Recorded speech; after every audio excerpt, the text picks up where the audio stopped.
तीर्थंकर अरहंत प्रभु वीतराग भगवान स्वीकारो मेरी वंदना भवतारक जलयान। श्रद्धालु जिज्ञासु श्रोताओं, कई लोगों के मन में एक जिज्ञासा होती है कि मंगल पाठ का श्रवण क्यों करना चाहिए, क्यों सुना जाता है मंगल पाठ। जब भी साधु संतों की सेवा में व्यक्ति पहुंचता है तो या तो साधु साध्वी भगवंत स्वयं ही मंगल पाठ सुना देते हैं, और अगर उन्होंने मंगल पाठ नहीं सुनाया तो श्रद्धालु ये भावना जरूर भाता है कि हम साधु साध्वी भगवंत के पास आए हैं तो इनके मुखारविंद से मंगल पाठ का श्रवण किया जाए। हर कोई व्यक्ति अपने जीवन में मंगल को चाहता है। उसने बहुत प्रयास किया, मंगल की तलाश करता रहा वो, लेकिन उसे वो मंगल नहीं मिला जिससे कि उसका कल्याण हो जाए। बाहर के मंगल उसने बहुत मना लिए, लेकिन अगर जिस मंगल के द्वारा परमानेंट आनंद का अनुभव ना हो तो भला उसे मंगल कैसे कहा जा सकता है। अगर व्यक्ति आत्मा आनंद का अनुभव करना चाहता है तो ज्ञानी तो एक बात कहते हैं कि सर्वश्रेष्ठ मंगल अगर कोई है तो वो स्वयं की आत्मा ही है। निज आत्मा ही मंगल है, और निज आत्मा का आश्रय लेकर के, उसी का सहारा लेकर के परमात्मा तत्व को प्राप्त किया जाता है। लेकिन जब तक वास्तविकता का ठीक ठीक ज्ञान ना हो, पता ना हो, तब तक व्यक्ति कितना भी प्रयास करता रहे लेकिन उसको सही फल की प्राप्ति नहीं हो सकती। और कई बार ऐसा भी होता है कि अगर वास्तविकता का बोध ना हो, सम्यक समझ इंसान के पास ना हो, तो बहुत खतरनाक परिणाम भी सामने आ जाता है। अगर व्यक्ति को बॉम्बे जाना है और वो दिल्ली की तरफ बढ़ता रहे तो भला बॉम्बे कैसे पहुंचेगा। अगर किसी को बहुत जोर से भूख लगी हो और भूख से पीड़ित व्यक्ति व्याकुलता के कारण से ऐसा भोजन कर ले जिसके अंदर जहर मिला है, पॉइजन मिला हुआ फूड अगर वो खा ले तो उसको बहुत बड़ी कीमत उसके लिए चुकानी पड़ सकती है। मंगल के लिए संसारी जीवों ने बहुत प्रयास किए, लेकिन बाहर के मंगल से उसका कभी उद्धार नहीं हुआ, बल्कि जिसको उसने मंगल माना वो ही थोड़े समय के बाद अमंगल में परिवर्तित हो गया। तो हमारे आध्यात्मिक ज्ञानी आचार्यों ने इन दुनिया के मंगलों से अलग अलौकिक मंगल की खोज की, और ये 4 मंगल जो मंगल पाठ के माध्यम से सुनाए जाते हैं, ये ऐसे मंगल हैं जो कभी भी अमंगल रूप में परिवर्तित नहीं होते। अरिहंत सिद्ध साधु और सर्वज्ञ केवली भगवान के द्वारा प्ररूपित धर्म जो है वो अलौकिक मंगल है, और आत्म कल्याण के लिए, आत्मा के उद्धार के लिए आत्मा की शरण को प्राप्त करने के लिए इससे बढ़कर के अन्य कोई मंगल नहीं हो सकता। ऐसा आचार्यों का कथन है कि चाहे कैसा भी संकट का समय आ जाए, कैसी भी परिस्थिति आ जाए, लेकिन ये जो 4 मंगल है, इनमें हमेशा ही मंगल की बरसात होती है। अगर आपके भीतर में श्रद्धा है और आप इस 4 मंगल को संपूर्ण रूप से अगर आप स्वीकार करते हैं, पूरी श्रद्धा के साथ अगर इसको समझने का प्रयास करते हैं, तो निश्चित रूप से शांति की प्राप्ति होती है। 4 मंगल में अरिहंत और सिद्ध, ये 2 जो मंगल हैं, ये हमारे आदर्श रूप मंगल हैं, क्योंकि हमारे जीवन का अंतिम लक्ष्य जो है वो अरिहंत और सिद्ध बनना है। अरिहंत पद जो है, इसमें जीवन को पूरी तरह से राग और द्वेष से रहित बनाया जाता है, और सिद्ध पद में आत्मभावों की पूर्णता आ जाती है।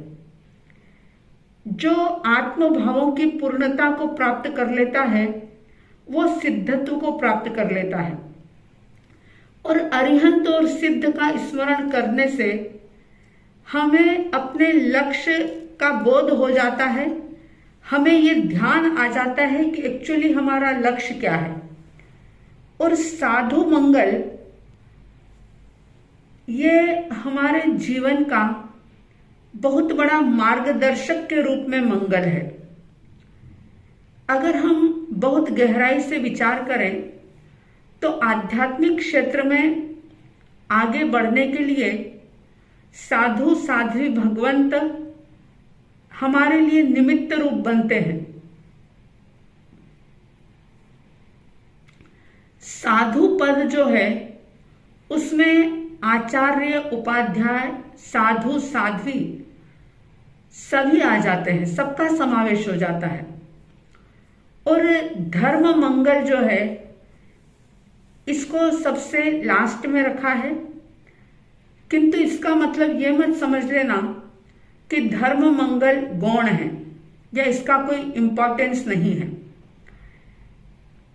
ये सारे ही मंगल, चारों ही मंगल बहुत ही महत्वपूर्ण है, और इन मंगलों को प्राप्त करके आत्मा पूज्य बन जाती है, जिससे हमारे आत्मा का हित होता है, वो मंगल होता है।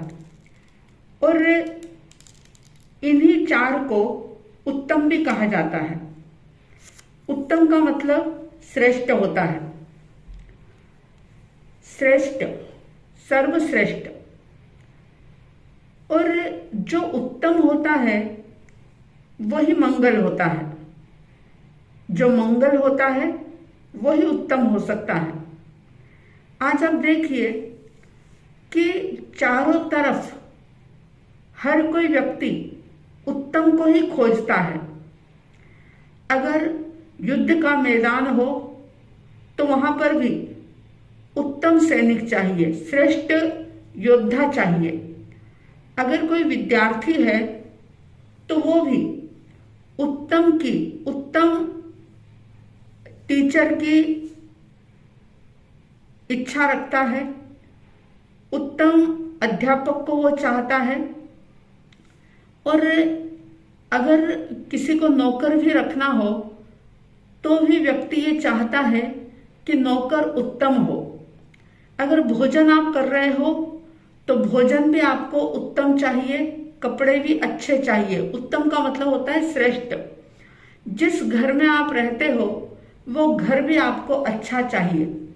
यानी आप देखो कि हर चीज व्यक्ति उत्तम चाहता है, लेकिन जिस उत्तम की खोज व्यक्ति करता है और जिसको वो उत्तम मान लेता है, क्या वो सचमुच उत्तम होता है? गहराई से विचार करना, क्योंकि आप और हम रोज देखते हैं कि आज जो हमें श्रेष्ठ दिखाई दे रहा है, जो उत्तम दिख रहा है, वही कल अनुत्तम हो जाता है, श्रेष्ठ नहीं रह पाता। और अध्यापक हो चाहे नौकर हो, भोजन हो, वस्त्र हो या मकान हो, किसी की भी उत्तमता जो है वो स्थायी नहीं रहती।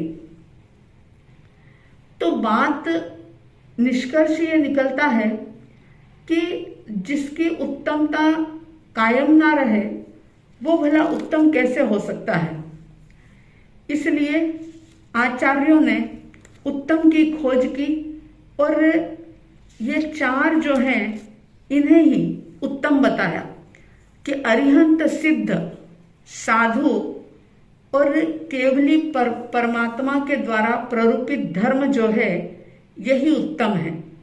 और जो व्यक्ति इस उत्तम को ग्रहण कर लेता है, इस उत्तम को समझ लेता है, उसके जीवन में निश्चित रूप से ऐसा मंगल होता है कि जो जीवन में कभी भी अमंगल के रूप में परिवर्तित नहीं होता। और फिर लास्ट में बोलते हैं कि चत्तारी शरणम पवज्जामि, यानी कि अरिहंत उत्तम है, सिद्ध उत्तम है, साधु उत्तम है, केवली प्ररूपित धर्म उत्तम है, और यही चार मंगल भी हैं। और फिर इन्हीं चार का शरणा ग्रहण करते हुए व्यक्ति कहता है कि इन चारों का शरणा में ग्रहण करता हूं, यानी चत्तारी शरणम पवज्जामि। अगर बहुत गहराई से आप देखें तो ये पूरा संसार दुखों की अग्नि में जल रहा है। कहीं पर भी इंसान को शांति का अनुभव नहीं होता।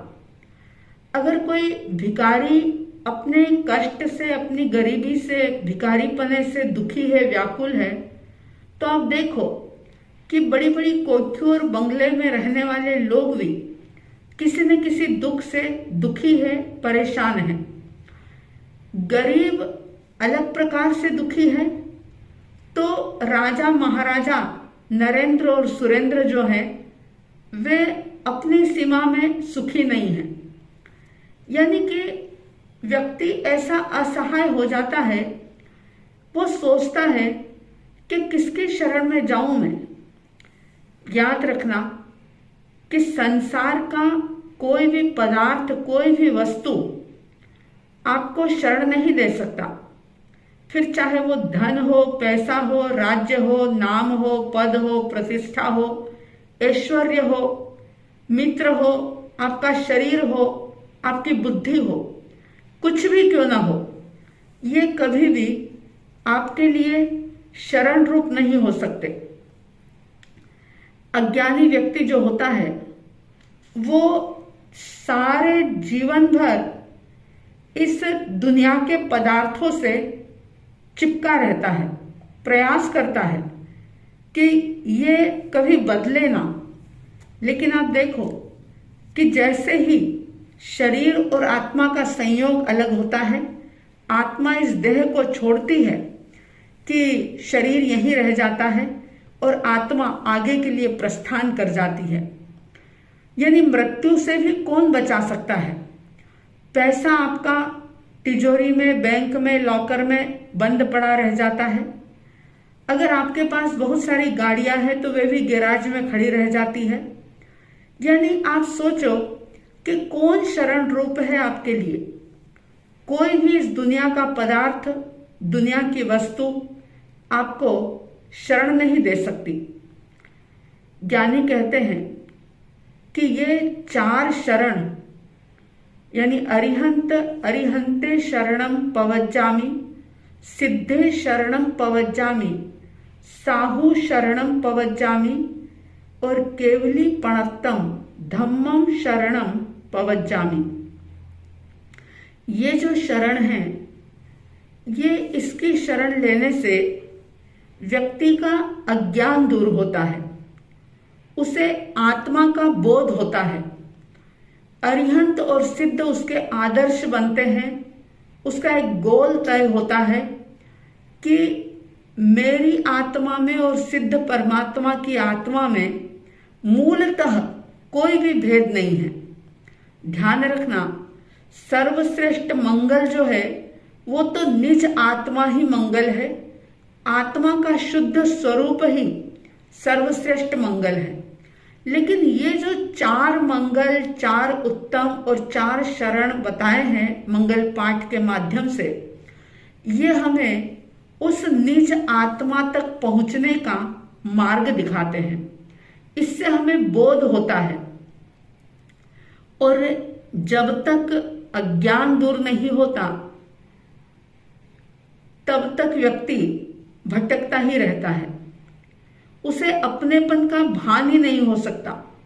और जिसको अपनेपन का भान हो जाता है, यूं समझो कि उसकी आध्यात्मिक दरिद्रता जो है वो बिल्कुल ही एक क्षण में खत्म हो जाती है।